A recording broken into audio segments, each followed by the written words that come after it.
आप जिस भी ऑफिस में काम करते हैं, चाहे छोटा या बड़ा, आपके साथ काम करने वाले जो आपके साथी हैं, कुछ सालों में उनके साथ एक परिवार सा, एक अपनेपन का रिश्ता बन जाता है। राम राम, मेरा नाम गौरव है और आप सुन रहे हैं कुछ किस्से ज़िंदगी के। कैसे हैं आप सब? मुझे उम्मीद है खुश रहने की पूरी कोशिश कर रहे हैं। आज जो किस्सा मैं आपको सुनाने जा रहा हूँ उसका नाम है मेरे कलीग, मेरे महावीर सर। ये न केवल मेरे गुरु हैं बल्कि खूबसूरत इंसान भी हैं। इनके चेहरे पर हमेशा एक पॉजिटिव स्माइल रहती है।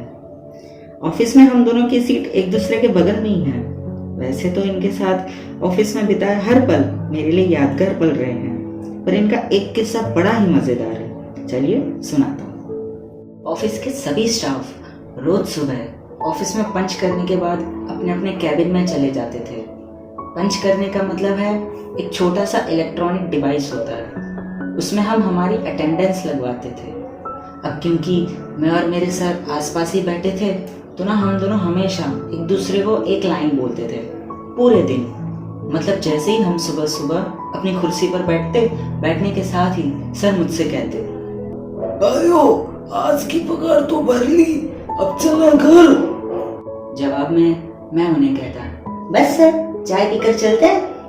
वो भी मुस्कुराकर मुझसे कहते, ठीक है।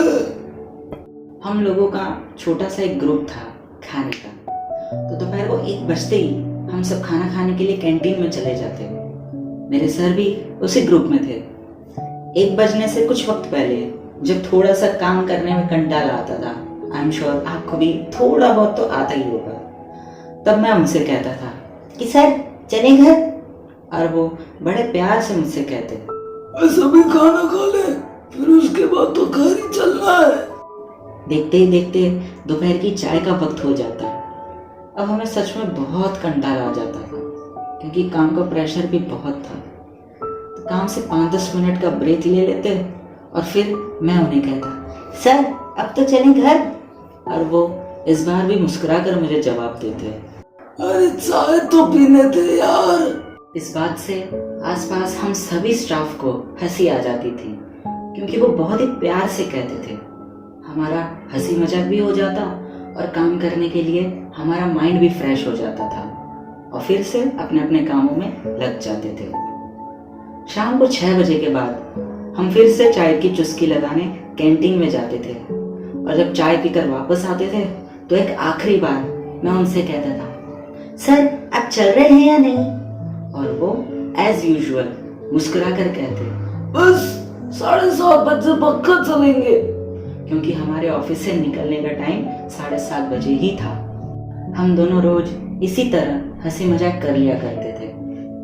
ज्यादातर मैं उनकी एब्सेंस में उनकी मिमिक्री करता था क्योंकि जब भी उनका कंप्यूटर हैंग हो जाता या वो कंप्यूटर के किसी काम में फंस जाते या फिर उनसे कोई गलत बटन दब जाता तो वो घबरा जाते थे और मुझसे कहते थे, ओ भाया, ओ क्यों हो भाया, ओ इन्हें ठीक तो कर यार। और मुझे उनका इस तरह से हेल्प मांगना बहुत अच्छा लगता था। वो मारवाड़ी है ना, मारवाड़ी में भाई को भाया कहते हैं। जैसे अगर हिंदी में हम कहें कि और भाई किधर है आजकल, तू दिखाई नहीं देता, तो मारवाड़ी में इसे इस तरह कहते हैं, भाया कटे है आजकल, तू दिखाई कोनी देवे। सच में बहुत ही प्यारे हैं मेरे महावीर सर। अच्छा, आप लोगों को आउटलुक पता है ना क्या होता है? चलिए मैं फिर भी बता देता हूँ। आउटलुक कॉर्पोरेट ऑफिस में ईमेल भेजने का एक एप्लीकेशन होता है। अब हमारे ऑफिस में बहुत ही लिमिटेड एम्प्लॉय को आउटलुक दिया गया था जिसमें मैं शामिल था, लेकिन महावीर सर को आउटलुक नहीं मिला था। उन्हें और बाकी स्टाफ को एक दूसरा एप्लीकेशन मिला था जिसका नाम है जिम्ब्रा।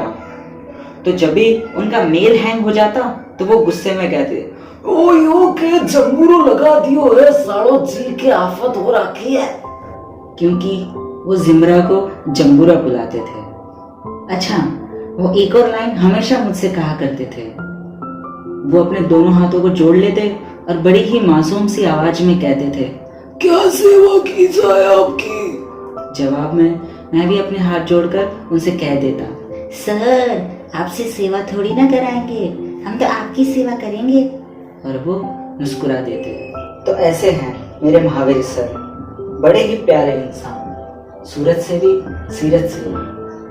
आज मैं उनके साथ नहीं हूँ, उन्हें और उनकी बातों को बहुत मिस करता हूँ। उनकी याद तो बहुत आती है, मगर कभी उन्हें कॉल नहीं कर पाता हूँ, मेरी हिम्मत ही नहीं होती है।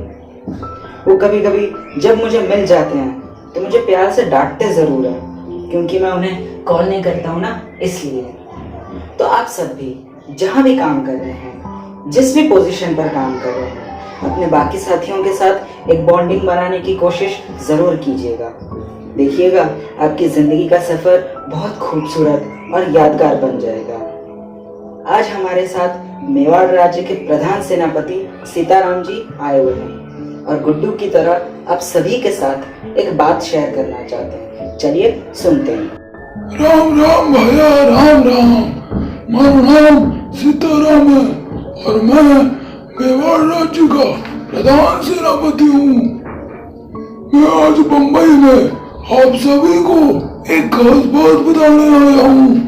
मेरे माही बेटे और काशी बिटिया की एक कहानी आ रही है जिसका नाम है केसरिया इश्क। आप सभी उस कहानी को सुनना जरूर।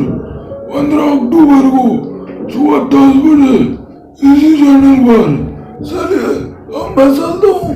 राम राम। जब बनारस का गुड्डू और मेवाड़ राज्य के प्रधान सेनापति सीताराम जी इतना प्रचार कर ही रहे हैं, तो लगे हाथों मैं भी उनकी थोड़ी सी मदद कर ही देता हूँ। तो आप सब भी 15 अक्टूबर को सुबह 10 बजे माता के पहले दिन सुनिएगा जरूर केसरिया इश्क।